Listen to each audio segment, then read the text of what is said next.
திருவள்ளுவர் சிலை வந்து கன்னியாகுமரியில் இருக்கிறது வந்து பார்த்தீங்கன்னா நம்முடைய தமிழ்நாட்டுக்கு மிகப்பெரிய ஒரு பெருமை. அதனுடைய சிலை வந்து பார்த்தீங்கன்னா எல்லா இடங்கள்லையும் பார்த்தீங்கன்னா சிலை உட்கார்ந்து இருக்க மாதிரி தான் இருக்கும். ஆனால் திருவள்ளுவரை முதன்முறையாக வந்து பார்த்தீங்கன்னா நிற்கிற மாதிரி காமிச்சிருக்காங்கன்னா அது தமிழ்நாட்டில் மட்டும்தான். முத்தமிழறிஞர் டாக்டர் கலைஞர் அவர்கள் அந்த சிலையை வந்து திறப்பதற்கு மிக முக்கிய காரணமாக இருந்திருக்காங்க. கடலுக்கு நடுவில் வச்சுருக்கிறதுனால அந்த கெமிக்கல்லாம் வந்து போட்டு தான் வந்து அந்த சிலையை பாதுகாப்பாக வச்சுருக்காங்க. நார்மலாக வந்து சிலை பார்த்திங்கன்னா நம்ம தெருவுலையோ ரோட்லேயோ தான் இருக்கும். அது வந்து எந்த டேமேஜும் ஆகாது, நல்லா தான் இருக்கும். ஆனால் வந்து இது வந்து கடலுக்கு அடியில் இருக்கிறதுனால கடல் உப்பு காட்டு பட்டாலும் அதுக்கு எதுவும் ஆகாத அளவுக்கு நம்ம கலைஞரோட ஆட்சியில் வந்து அதை வந்து பக்காவாக மெயின்டைன் பண்ணிட்டு இருக்காங்க. ஒரு திருக்குறளுங்கிறது வந்து ஒரு தமிழனுக்கு கிடைச்ச ஒரு பொக்கிஷம். அதை வந்து கலைஞரையை வந்து பாதுகாத்து நம்ம கையில் ஒப்படைச்சிருக்காருன்னா அது பயங்கர பெரிய விஷயந்தான். திருக்குறள் வந்து சொல்லணும்னா ஒரு தமிழனோட ஹோலி புக்கு. அது தமிழனோட ஹோலி புக்குங்கிறது இல்லை, உலகத்தோட ஹோலி புக்கே அதான். அவரை தலைவராகவும் சொல்ல முடியாது, இதுவும் சொல்ல. அவரை வேணால் ஒரு தமிழ் வந்து ஜீசஸ் காந்தி அப்படின்னு சொல்கிற மாதிரி அவரை எத்தனையோ காலத்தில் உள்ள ஒரு ப்ராஃபட்னு சொல்லலாம். திருவள்ளுவர் வந்து புக்கில் படிச்சிருக்கோம், லைக் நாங்களும் வந்து ஸ்கூலில் வந்து மனப்பாடமாக தான் படிச்சிருக்கோம். But we haven't known more about it. But Kalaignar பார்த்தீங்கன்னா லைக் எப்படி சொல்கிறது, like he wanted to make sure that Thiruvalluvar is renowned figure in the whole globally. அதனால அவர் வந்து ஒரு சிலை வந்து கட்டியிருக்காரு. 133 அதிகாரம் இருக்கிறதுனால இந்த சிலையில் 133 செங்கல் வச்சு கட்டியிருக்காங்க, லைக் கல் மாதிரி வச்சு கட்டியிருக்காங்க. And other thing is that இப்போது நம்ம வந்து கன்னியாகுமரிக்கு நம்ம போய் திருவள்ளுவர் சிலை பார்க்கணும்னா we have to go by boat.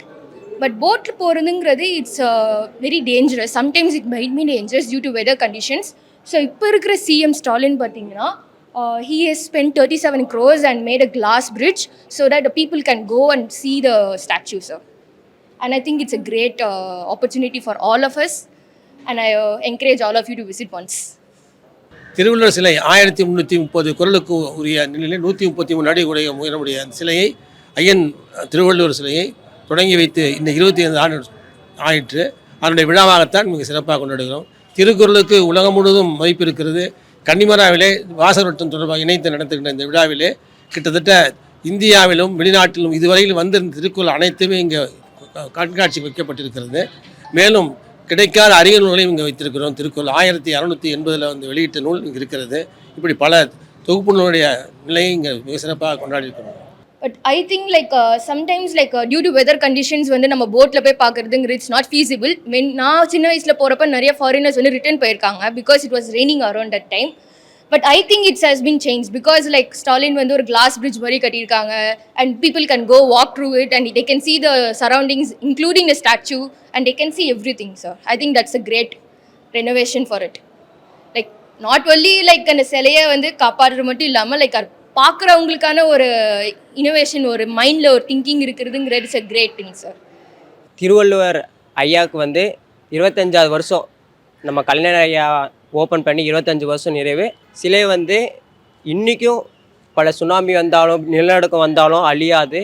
Thiruvalluvar வந்து பார்த்திங்கன்னா 133 அதிகாரம், அவர் அந்த அதிகாரத்துக்கு ஏற்ற அந்த அடியை வந்து உருவாக்கியிருக்கிறாரு. அவர் திருவள்ளுவர் சிறப்பு உங்களுக்கே தெரியும். அவர் 2 அடியில் யாருமே இந்த தமிழில் சொல்ல முடியாது. 2 அடியில் ஒரு நல்ல ஒரு கருத்துக்களை அந்த உலகத்துக்கு வந்து சொல்லியிருக்கிறாரு. அந்த சிலையை வந்து பார்த்திங்கன்னா இன்னளவும் பல கற்களில் டன்னை வச்சு கட்டியிருக்கிறாங்க. நம்ம கலைஞர் ஐயா வந்து ஜனவரி 1, 2000 ஓப்பன் பண்ணியிருக்கிறாரு.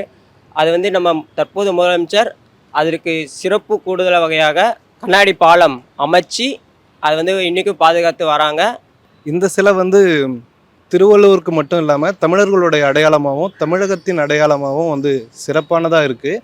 அந்த சிலை வந்து 2000 வருஷம் நிறுவி இப்போ 25 ஆண்டுகள் ஆகி அதுக்கான சிறப்பு விழாவும் அரசு கொண்டாடுறது வந்து மிகவும் வரவேற்கப்பட வேண்டியது, தமிழர்களுக்கு மிகவும் பெருமையான ஒன்று. நான் மற்ற அரசியல் தலைவர்களையோ இல்லை மற்ற மதத்தையோ மற்ற இலக்கியத்தையோ இது பண்ணாமல் நம்மளுடைய சிந்தனைன்னு ஒன்று இருக்குது. நம்மளுடைய தமிழ்நாட்டுக்குன்னு ஒரு அடையாளம் இருக்குது.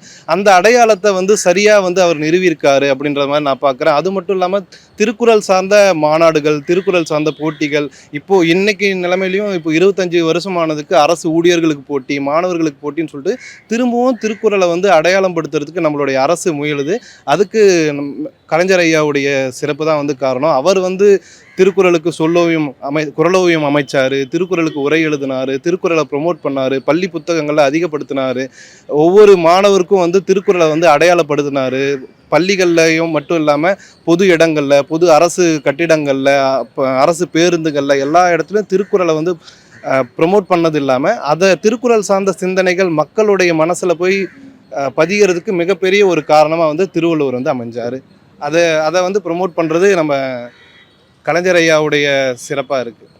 பிறப்புக்கும் எல்லா உயிர்க்கும்ன்றது நாம் எல்லாரையும் மாதிரியும் பார்க்கணும், எல்லாரும் நம்ம மாதிரி இருக்கணுன்ற ஒரு எண்ணமே தவிர அதற்காக எல்லாம் எல்லாருக்குமே அப்படின்றது தான் அந்த இடத்துல நம்ம சொல்ல வர்றது. அந்த சொல்ல வந்த விஷயத்தை தெளிவுபடுத்தினவர் வந்து தலைவர் கலைஞர் அவர்கள். அதற்கு அடுத்தபடியாக கொண்டு போய் சேர்க்கிறதுல இப்போ இருக்கிற தமிழக முதல்வர் அதை செய்து கொண்டிருக்கிறார்கள்.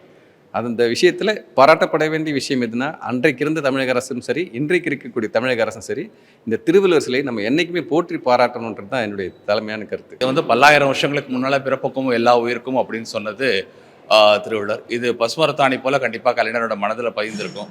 கலைஞரோட சிறு வயதுலேருந்து பார்த்தீங்கன்னாக்கா 13-14 வயசுலேருந்து போராட்டங்களை ஆரம்பித்தவர். அவர் போராட்டமே வாழ்க்கை அப்படின்னு வாழ்ந்து காட்டியவர் கலைஞர். கண்டிப்பாக இதை மறக்கவே முடியாது, மறக்கவும் கூடாது. அப்படி இருக்கும்போது பார்த்தீங்கன்னாக்கா திருவள்ளுவருக்கு கலைஞர் இப்போ 25 வருஷத்துக்கு முன்னால் வச்சாருன்னு சொல்கிறீங்க, கிடையாது. 40 வருஷத்துக்கு முன்னால் அவர் உருவாக்கின வள்ளுவர் கோட்டம் தான் இன்றைக்கி நின்றுட்டுருக்கு. 1330 குறள்களையும் சவுத்தில் செதுக்கி அதுக்கு எந்த அளவுக்கு உடல் இழப்பும் வேர்வியும் கண்ணீரும் ரத்தமும் சிந்தி வள்ளுவர் கோட்டம் அப்படின்னு ஒன்று உருவாக்கி காமிச்சவர் கலைஞர். வாக்கினது மட்டும் இல்லாமல் பல்லாயிரக்கணக்கான சுற்றுலா பயணிகள் வருவதற்கும் அது மூலமாக வருமானம் வருவதற்கும் வருவாய் வருவதற்கும் தமிழகம் சுற்றுலாத்துறையில் மிக முக்கிய பங்கு வகிப்பதற்கும் கிட்டத்தட்ட 45 வருஷங்களுக்கு முன்னால் சிறிய சிந்தனையோடு செயல்பட்டவர் கலைஞர். ரெண்டாவது நீங்கள் பார்த்தீங்கன்னாக்க இது திருவணி சங்கமம் அப்படின்னு சொல்லலாம். கன்னியாகுமரி பொறுத்திருக்கும் இந்தியன் ஓஷன் அப்படின்னு சொல்லுவாங்க, அரேபியன் சீன்னு சொல்லுவாங்க, பே ஆஃப் பெங்கால்னு சொல்லுவாங்க. இது எல்லாமே கூடுற ஒரு இடமா தான் இருக்குது. சன்ரைஸ் அப்படின்னு சொல்லும்போது இன்றைக்கி கன்னியாகுமரியில் தான் சன்ரைஸ் பார்க்குறதுக்கு எல்லாருமே போயிட்டுருக்காங்க. அதை சன்ரைஸை நீங்கள் வேறு பொருளில் எடுத்திங்கனாலும் சூரியன் உதிக்கிற இடம் அப்படின்னு எடுத்தனாலும் அது கன்னியாகுமரியாக தான் இருக்குது. கண்டிப்பாக சூரியன் உதிக்கிற இடத்துல திருக்குறள் திருவிழா பெய்யறது அப்படிங்கிறது அது பொருத்தமான விஷயம் அப்படின்னு அன்றைக்கே கலைஞர் சிந்தனையில் தோன்றியிருக்கும். அதோட காரணமாகவும் இருக்கலாம். பொதுமக்கள் இன்றைக்கி பார்த்திங்கன்னா கன்னியாகுமரி சுற்றுலா தலமாக இருந்தால் கூட இன்னும் சுற்றுலா பயணிகளோட வருகை அதிகரிக்கிறதுக்கு காரணமாக இருக்கிறது இன்றைக்கி திருவள்ளுவர் சிலை. கன்னியாகுமரிக்கு போனீங்கன்னா இன்றைக்கி எல்லோரும் கேட்குற இடம் திருவள்ளுவர் ஸ்டாச்சு பார்த்தீங்களா அப்படின்னு கேட்குறாங்க. திருவள்ளுவர் ஸ்டாச்சுவும் இருக்குது, சன்ரைஸும் பார்க்க முடியும், 133 அடி உயரத்துலேயும் இருக்குது. இது போன்ற பல காரணங்களை வார்த்தைகளை விவரிக்க இயலாது. உணர்வு பூர்வமாக உணர முடியும் அப்படின்னாக்க அது கலைஞர் கொடுத்த ஒரு தமிழகத்திற்கு கொடுத்த பரிசு அப்படின்னு சொல்லலாம். உலக பொதுமுறை திருக்குறள் மாதிரி உலகத்தில் எந்த நூலுமே கிடையாது. உலக அளவில் வந்துட்டு இந்த திருக்குறள் வந்துட்டு இந்த அளவுக்கு வந்து மற்ற உலக மொழிகளில் டிரான்ஸ்லேட் பண்ணியிருப்பாங்களே எனக்கு தெரியல. அந்த அளவுக்கு வந்துட்டு பல மொழிகளில் வந்துட்டு டிரான்ஸ்லேட் பண்ணியிருக்காங்க. இந்த ஒரு பாலம் கூட கட்டுறாங்க. இதெல்லாம் வந்துட்டு அங்கே வெளிநாட்டர் அங்கே வந்தாங்கன்னா அந்த சிலையை பார்த்து ரொம்ப ஆச்சரியப்படுவாங்க. அந்த கன்னியாகுமரிக்கு ஒரு அடையாளம்னா அது திருவள்ளுவர் சிலை தான். உங்களுக்கு முதலமைச்சர் தான். உங்களுக்கு அவர் தந்தைங்கிறதெல்லாம் அப்படியே விட்டுருங்க. உங்களுக்கு அவர் செய்த இவருக்கு அப்படியே ஃபாலோ பண்ணி இவர் வந்து அந்த பிரிட்ஜு பாலம்லாம் கண்டுறது அவருடைய நல்ல விஷயம் தானே. உங்களுக்கு இதை காட்டி என்ன வேணும் உங்களுக்கு? ஆமாம், அந்த சிலைக்கு வந்து அழிவே கிடையாது. உங்களுக்கு உலகம் அழிஞ்சால் தான் சிலையும் அழியும் உங்களுக்கு. அதனால் வந்துட்டு அந்த அளவுக்கு தான் அந்த சிலையை கட்டியிருக்காங்க. உங்களுக்கு பார்க்கும்போது பிரமிப்பாக இருக்கும் உங்களுக்கு. அதாவது அந்த சூரியன் வந்து உதயமாகும் போது மறையும் போது வந்துட்டு அந்த பேக் ட்ராப்பில் அந்த சிலையை பார்க்கும்போது அப்படி ஒரு அற்புதமாக இருக்கும் உங்களுக்கு. கரெக்டான அந்த செலக்ட் பண்ணி அது வந்து அதை ஒரு கலை நுணுக்கம் இருந்தால், ரசிப்புத்தன்மை இருந்தால் தான் அந்த மாதிரியெல்லாம் சிலையெல்லாம் வைக்க முடியும். அதெல்லாம் வரும்னு தெரிஞ்சு தானே அப்படி கட்டியிருக்காங்க. பின்னாடி வந்துட்டு இது மாதிரிலாம் வரும்னு தெரிஞ்சு தான் வந்துட்டு அது மாதிரி சிலையை கட்டியிருக்காங்க உங்களுக்கு. ஏன்னா இதுக்கு முன்னாடி வந்துல எல்லாம் வந்திருக்குல்ல உங்களுக்கு. அதெல்லாம் பார்த்து தான் வந்து சிலையை வந்துட்டு அப்படியே ஸ்ட்ராங்காக கட்டியிருக்காங்க. அதனால தான் வந்துட்டு எந்த இயற்கை பேரிடர் வந்தாலும் அழியாமல் நினச்சி நிற்கிது. கண்டிப்பாக கலைஞர் அப்படின்னாலே அவரோட அரசியலை தாண்டி ஒரு தமிழ் உணர்வு கண்டிப்பாக இருக்கும். அவருடைய உரையாடலில் இருக்கலாம், இல்லை அவர் எழுதுகிற அந்த டைலாக்ஸ்லேருந்து எல்லாமே பார்த்திங்கன்னா அவர் கொடுத்த அந்த தமிழோடைய பற்றும் அதனுடைய உந்துதல் தான் இப்போது நம்ம கிட்ட அந்த 25 வருஷமாக அந்த சிலை நின்றுக்கிட்டு இருக்கு. ஸோ கண்டிப்பாக அவருக்குமே ஒரு மிகுந்த பாராட்டு. ஏன்னா இது எல்லாராலையும் நிறுவிட முடியாது. கரெக்டாக. ஸோ அவருக்குமே ஒரு பெரிய பாராட்டு. இது 25 வருஷம் ஆயிடுச்சு, ஸ்டில் அது அங்கே இருக்குது. பட் இது அங்கே இருக்குது அப்படின்றத விட அது இன்னும் அவங்க பாதுகாத்துக்கிட்டே இருக்காங்க. அதுக்கு மேலே எந்த ஒரு டேமேஜும் எதுவுமே ஆகாமல் அதுக்குரிய அந்த பூச்சி ரசாயனங்கள்லாம் தெளித்து அது பாதுகாப்பாக இன்னும் மெயின்டைன் பண்ணிட்டு இருக்கிறது. அண்ட் வரக்கூடிய டூரிஸ்ட் ஸ்பாட்ஸுமே அவங்க எப்படி வந்து அழகாக வச்சுருக்காங்க அப்படின்றது மேட்ரு. ஸோ டூரிஸ்ட் ஸ்பாட்லேருந்து அந்த சிலையோட நிர்வகிக்கிறதுலேருந்து எல்லாமே வந்து நம்ம தமிழக அரசை தான் பாராட்டணும் கண்டிப்பாக. திருவள்ளுவர் வந்து எல்லாருக்கும் ஒரு பொதுவான ஒரு தலைவராகவும் திருக்குறள்ன்றது ஒரு பொதுவான நூலாகவும் இருக்குது. இது வந்து பார்த்தீங்கன்னா தமிழர்களுக்கும் தமிழ்நாட்டுக்கும் பெருமை சேர்க்கின்ற ஒரு விஷயமா நாங்கள் வந்து பார்க்குறோம். இது வந்து பார்த்தீங்கன்னா இது வந்து தமிழ்நாட்டில் மட்டும் கொண்டாடக்கூடாது, உலக அளவில் வந்து பார்த்தீங்கன்னா கொண்டாடக்கூடிய ஒரு விஷயமா நாம் வந்து பார்க்கணும். இதுதான் வந்து வரவேற்கத்தக்க ஒரு விஷயம். அதை வந்து நம்முடைய தமிழ்நாடு அரசு 25ஆம் ஆண்டை வந்து சிறப்பான முறையில் கொண்டாடுறதுக்கு முதலமைச்சருக்கு முதல்ல வந்து நன்றி சொல்கிறோம். இது வந்து கலைஞர் ஐயாவுக்கும் புகழ், இது தமிழ்நாட்டில் இருக்க மக்களுக்கும் புகழ் தான். பெருமை சேர்க்குற மாதிரி பண்ணுறது வந்து ரொம்ப வரவேற்கத்தக்க விஷயந்தான். கண்டிப்பாக அது வந்து நல்ல முறையில் பண்ணுவாங்கன்னு நினைக்கிறேன். தமிழ்நாட்டோட பொக்கிஷத்தை ஒரு திருக்குறள்னு நம்ம திருக்குறள் மட்டும் இல்லை, நிறையா இருக்குது. அதில் ஒரு வகை வந்து திருக்குறள். அதை வந்து பாதுகாக்கப்பட வேண்டிய விஷயம். அதை முதலமைச்சர் அவர்கள் செய்கிறாருங்கன்னா தமிழனுக்கு அது ஒரு பெரிய சந்தோஷமான விஷயந்தான். கலைஞர் தமிழ் மேலே வச்சுள்ள மரியாதை, தமிழ் மேலே வச்சுள்ள மரியாதைன்னு சொல்ல பாசம், ஒரு புரிதமான ஒரு வெறித்தனமான பாசம் அவருக்கு. அது வேற யாருக்கும் இருக்கா இல்லையாங்கிறது எனக்கு தெரியல. அவருக்கு வந்து அந்த உள்ளார்ந்த உள்ள மனசில் உள்ள பாசம் அது தமிழ் இதுக்கு நிறைய செஞ்சுருக்காரு. அவரோட பேச்சுக்களே பார்க்கலாம். ஒருவித ஆங்கில வார்த்தைகள் வராமல் பேசக்கூடிய ஒரு மனிதர். தமிழுக்கு நிறைய செஞ்சுருக்காரு. கண்டிப்பாக எந்த அடுத்த தலைமுறை இனி எந்த வரக்கூடாது அத்தனை தலைமுறைக்கும் எழுமையும் ஏமா போடுதுன்னு சொன்னான் வள்ளுவன். அது எழுகின்ற பிறப்பிதோறும் திருவள்ளுவர் இருப்பார், கலைஞர் இருப்பார். நம்ம சென்னையில் வந்து வள்ளுவர் கோட்டான்னு ஒரு பகுதி இருக்குது. அங்கே வந்து கலைஞர் அவர்கள் வந்து அவர் தமிழ் பற்ற போற்று வகையில் அவருக்கு ஒரு சிலை அமைச்சு ஒரு கோயிலை வந்து கட்டியிருக்கிறாங்க. இன்றைக்கி அது வந்து பாலடைஞ்சு போச்சு. ஆனால் தற்போது முதலமைச்சர் வந்து அதை சீரமைச்சு அதை கட்டி இன்னும் சில நாட்களில் அதையும் ஓப்பனை வந்து பண்ணிடுவாங்க. நம்ம ஐயா கலைஞர் ஐயாவும் நம்ம ஸ்டாலின் ஐயா அவர்களும் சிறப்பாக ஆட்சி நடத்துகிறாங்க. இனிமேல் தமிழுக்கு ஒரு சிறப்பான ஒரு அது அழியாமல் அதை பாதுகாக்கிறதுக்கு ஒரு தமிழுக்கு நல்லா தொண்டு செய்கிறாங்க சார். இந்த ஆட்சி இன்னும் மேலும் வளரணும் சார். ஆமாம், நான் இப்போ அண்மை காலங்களில் வந்து திருக்குறளுக்கான போட்டிகள் நடக்கிறதா இருக்கட்டும். இப்போ விருதுநகரில் வந்து பார்த்திங்கன்னா ஆயிரக்கணக்கான மாணவர்களை சேர்த்து வந்து பார்த்திங்கன்னா போட்டிகள் நடத்துகிறாங்க, திருக்குறளுக்காக பரிசு தராங்க. இப்போவும் அரசு ஊழியர்களுக்கு வந்து 2 லட்ச ரூபாய் வந்து பண ப்ரைஸ் வந்து தராங்க, திருக்குறள் சம்மந்தப்பட்ட போட்டி நடத்தி. அதுக்கு அப்போது எல்லா அரசு ஊழியர்களும் இந்த போட்டியில் கலந்துக்கிறது மட்டும் இல்லாமல் திருக்குறள் சார்ந்த விஷயங்களை அவங்களும் தேடுறாங்க. இப்போது இந்த நூலகத்தில் வந்து இதுக்கு முன்னாடி எப்படி இருந்துன்னு தெரியல, இப்போது அண்மை காலமாக இந்த ஒரு 10-15 நாளாக திருக்குறள் சார்ந்த புத்தகங்கள் அதிகமாக டெலிவரி ஆகுது. அப்புறம் புத்தகம் நம்ம போய் தேடணும், திருக்குறள் சார்ந்து தேடணும் அப்படின்னா அதுக்கு நமக்கே பற்றாக்குறைய வருது. இதுக்கு ஒரு காரணமாக வந்து இந்த அரசு கொண்டு வந்திருக்கிற திட்டங்கள் தான் வந்து சிறப்பாக இருக்குன்னு நான் சொல்லுவேன். திருவள்ளுவர் சிலை இருக்கும் வரை தமிழக முன்னாள் முதல்வர் திரு கலைஞர் அவர்கள் புகழ் பாடிக்கொண்டே இருக்க வேண்டியதுதான். தமிழ் அப்படின்றது எல்லாருக்குமே பொதுவானது அப்படின்றத சொல்லிய கலைஞருக்கும் அவருடைய சிந்தனைகளுக்கும் எங்கள் தமிழர்களின் சார்பாக மனமார்ந்த பாராட்டுகள் சார். அதாவது அந்த காலத்தில் பழமொழி சொல்லுவாங்க, தாய் 8 அடி பாஞ்சா குட்டி 16 அடி பாயுன்னு. நான் அதை ஒத்துக்கவே மாட்டேன். இன்றைக்கி தாய் 8 அடி பாஞ்சதுன்னா குட்டி 88 அடி பாயிடுது, அதுக்கு கீழே வர குட்டி 888 அடி பாயிடுது. அதுதான் உண்மை. இது உண்மையாக இருக்கிறதுனால தான் நாடும் நமதே அப்படிங்கிறது இல்லைன்னா கூட 40ம் நமதே நம்ம கையில் வந்து வச்சிருக்கு. அந்த தமிழ் மேலே இருக்கிற பற்று, மொழிப்பற்றாக இருந்தாலும் சரி, இனப்பற்றாக இருந்தாலும் சரி, அது திறம்பட வெளிப்படுத்தி இந்திய அரசியலமைப்பு சட்டத்துக்கு உட்பட்டு வெளிப்படுத்தி இந்திய ஒருமைப்பாடுக்கு எந்த விதமான குலைவு இல்லாமல் வெளிப்படுத்தினதுனால தான் 40ம் நமதே வந்திருக்கு. அந்த தமிழ் மொழிப்பற்றை நம்ம வெளிப்படுத்தினதுனால தான் தமிழ் மக்களுடைய சிறிய சிந்தனை எப்பொழுதும் பார்த்திங்கனாக்கா கலைஞர் பக்கமே இருக்குது, உதயசூரியன் பக்கம் இருக்குது. உதயசூரியன் உதிக்கிற இடம் கன்னியாகுமரி. அந்த கன்னியாகுமரியில் திருவள்ளுவர் சிலையை நிறைவேற்கிறது கலைஞர். அதனால் சூரிய உதயம் இருக்கிற வரை கலைஞர் புகழ் இருக்கும், அதில் மாற்ற கருத்து கிடையாது. கலைஞர் புகழ் இருக்கும் வரை திருவள்ளுவர் சிலை கம்பீரமாக நிற்கும், அதில் மாற்ற கருத்து கிடையாது. திருவள்ளுவர் சிலை கம்பீரமாக நிற்கும் வரை திமுக ஆட்சி தமிழகத்தில் இருந்து கொண்டு தான் இருக்கும், இதில் மாற்ற கருத்து கிடையாது. பல எதிர்ப்புகள் வந்துச்சு. 1950 ஒரு திட்டத்தை வந்து போட்டு வச்சு எம்ஜிஆர் பீரியடில் ஆரம்பித்து அப்படியே முன்னாள் முதலமைச்சர் ஜெயலலிதாவும் அவங்க ஸ்டெப்பு எடுக்கலை. ஆனாலும் எப்படியோ ஆட்சியில் வந்து இன்றைக்கி வந்து ஒரு சிறப்பாக வந்து அவர் வந்து கட்டி முடிச்சிருக்கிறாரு, சிறப்பாக வந்து செயல்படுத்தியிருக்கிறாரு. ஏன்னா ஒரு தமிழ் பண்பு, அவரோட தமிழ் பற்று, அவருக்கு வந்து உரை எழுதியிருக்கிறாங்க. திருவள்ளுவர் சிலை கட்டணும்னு ரொம்ப நாள் ஒரு கனவு, ஒரு சாதனை பண்ணணும்.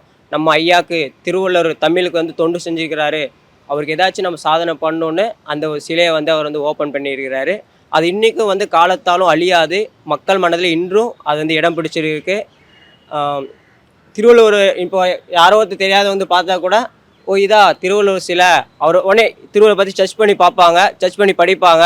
அவர் பற்றி இந்த உலகம் உள்ள வர பேசும், கலைஞரோட புகழை பேசும், அவரோட ஸ்டாலின் ஆட்சி அவருடைய ஆட்சியும் பேசும். இந்த சிறப்பாக அந்த கூண்டு இப்போ கட்டியிருக்கிறாங்க, அது வந்து ஒரு கப்பல் போக்குவரத்துக்கு வந்து ஒரு சிரமமான இருந்துச்சு. இப்போ வந்து அது ஈஸியாக வந்து பண்ணி கொடுத்துருக்குறாரு. இப்போ ரீசெண்டாக பார்த்தீங்கன்னா மும்பையில் வந்து அந்த கப்பல் விபத்தில் நிறைய பேர் இறந்துட்டாங்க. அந்த மாதிரி இருக்கக்கூடாதுன்னு கண்ணாடி பாலம் அமைச்சு ஒரு சுற்றுலாத்தலங்களை ஒரு சிறப்பாக வந்து மேம்படுத்தியிருக்கிறாங்க. இந்த 25வது வருஷத்தை ரொம்ப சந்தோஷமாக இருக்குது. மென்மேலும் வந்து ஐயா திருவள்ளுவர் புகழும் வளரணும், தமிழ் என்றைக்குமே வாழ்க. அவர் வந்து கல்விக்காகவும் தமிழ்நாட்டினுடைய அடையாளத்துக்காகவும் நம்ம திருக்குறளுக்காகவும் திருவள்ளுவருக்காகவும் தமிழ் மக்களுக்காகவும் இந்த திராவிட சிந்தனைன்னு ஒன்று வளர்த்து அதை வந்து எல்லாருக்குமான ஒரு ஒரு அடையாளமாக மாற்றிருக்காரு. எல்லாருக்கும் வந்து இந்த இடத்துல வந்து சமம், எல்லாரும் வந்து படிக்கணும், எல்லாரும் முன்னேறணும் அப்படின்ற ஒரு கொள்கையோடு அவர் செயல்பட்டார். இப்போ வரையும் அந்த சித்தாந்தம் வந்து தமிழ்நாட்டில் வந்து நடைமுறையிலே இருக்குது. கல்வி முறையிலேயா இருக்கட்டும், அப்புறம் சமத்துவத்திலேயா இருக்கட்டும், அரசு சார்ந்த திட்டங்களாக இருக்கட்டும், எல்லாத்துக்குமே வந்து எல்லாத்துக்குமே வந்து கலைஞர் வந்து மிகப்பெரிய ஒரு அடையாளமாக இருக்கார். அதை வந்து இந்த திருவள்ளுவர் சிலை மூலமாக வந்து அவர் திரும்பவும் நிரூபிச்சிருக்கார். கலைஞர் புகழ் இன்னும் அதிகமாக தான் இருக்கும். இது என்னென்னா, இன்னைக்கு தமிழ்நாட்டிலேருந்து மட்டுமே வந்து திருவள்ளுவரை பார்க்க வரல. இப்போது பொதுவாக வந்து பார்த்திங்கன்னா காவிரி கரைன்றது நமக்கு இருக்கிறது. அந்த காசி மாநகரத்தில் இருக்கிற இவங்களை வந்து போராட்டம் பார்க்க வேண்டிய இடம் எதுன்னா கன்னியாகுமரி வராங்க. சவுத் சைடில் இருக்கிறவங்க காசிக்கு போகிறாங்க, காசியில் இருக்கிறவங்க இந்த பக்கம் வந்து பார்க்குறாங்க. அப்போ எது வந்து மேஜராக இருக்கிறதுனா, எங்கே இருக்கிறவங்களே அது பாராட்டக்கூடிய விஷயமா இருக்கிறது என்னென்னா, இந்த ஒரு பொதுமறையான நூலை வந்து எல்லாரும் பார்க்கணுன்றதுக்காக கொண்டு வந்து வச்சதே அதுதான். ரெண்டாவது, இந்த ஒரு திருவள்ளுவருடைய சிலை வந்து உலக அளவில் பாராட்டப்பட்ட ஒரு விஷயம். உலக அளவில் போய் சேரணுன்றதுக்காக செய்து கொடுத்த தமிழக முதல்வர் அவர்கள் தான், கருணாநிதி அவர்கள் தான். அறத்துப்பால் முப்பால் அப்படின்னு கொடுத்துட்டாரு, அறத்துப்பால் பொருட்பால் எண்பத்துப்பால் அப்படின்னு கொடுத்துட்டாரு. 25 வருடங்களாக நாமெல்லாம் சுனாமியை பார்த்துட்டோம், இயற்கை பேரழிவு சீற்றங்களை பார்த்துட்டோம், எத்தனையோ விஷயங்கள் நடந்திருக்கு. இருந்தாலும் இயற்கை சீற்றங்கள்லேருந்து பாதுகாக்கப்பட்ட கடல் நீர் அப்படின்னு சொன்னாலே அங்கே உப்பு கரைசல் ரொம்ப இருக்கும், உப்பு காற்று ரொம்ப இருக்கும். அதனால் அந்த சிலை பெரும்பாலுக்கு சேதாரம் அடையக்கூடிய வாய்ப்பு இருக்குது. அப்படி இருக்கும்போது இந்த anti rust measure, anti corrosion மெஷர்னு சொல்லுவாங்க, துருப்பிடிக்கக்கூடாத மாதிரியும், அதே மாதிரி உப்பு காற்றுனால பாதிப்பு ஏற்படாத மாதிரியும், அதே மாதிரி அது என்றைக்குமே இளமையும் திறம்பட இருக்கிற மாதிரி இருக்கிற சிலையை உடைச்சி கொடுத்துருக்கார் கலைஞர். அப்படின்னா அன்றைக்கே பல விஞ்ஞானிகள், பல அறிவுபூர்வமான அறிஞர்கள் அவர்கள்கிட்ட கலந்து ஆலோசித்து எப்படிப்பட்ட சிலையை உருவாக்கினா, அந்த அடி உயரத்தில் உருவாக்கினா அது எந்த அளவுக்கு இயற்கை பாதிப்பு இல்லாமல் இருக்கும் அப்படிங்கிறத ஒரு தொலைநோக்கு சிந்தனையோட செயல்பட்டு உருவாக்கி கொடுத்துருக்காரு. ரெண்டாவது பார்த்தீங்கன்னாக்கா, கடலோரத்தில் என் தலைவன் உறங்குகிறான் அப்படிங்கிறது எப்பொழுதும் ஒரு புகழ்பெற்ற ஒரு வரிகளாக இருந்தால் கூட, இன்றைக்கி ஒரு தலைவன் தமிழ்நாட்டுக்கு அது எல்லை, எப்போதுமே வந்து எல்லைக்கு ஒரு சிறப்பு உண்டு. எல்லை சாமின்னு சொல்லுவாங்க, எல்லை தெய்வம்னு சொல்லுவாங்க, காவல் தெய்வம்னு சொல்லுவாங்க. அப்போ கன்னியாகுமரி அப்படிங்கிறது தமிழ்நாட்டுக்கு தெற்கு பக்கத்துலேருந்து உள்ளே வருவதற்கான வாயிலாக இருந்தாக்க, அந்த வாயிலில் திருவள்ளுவரை கொண்டு வந்து அங்கே சிலையை வைக்கும்போது தமிழ்நாட்டுடைய பெருமையும் பல ஆயிரம் மடங்கு உயர்றது அப்படின்னாக்கா அது மிகாது. அது கண்டிப்பாக நான் ஒத்துதான் ஆகணும். முக்கடல் சூழும் குமரி முனையில் ஐயன் திருவள்ளுவர் சிலை வெள்ளி விழா.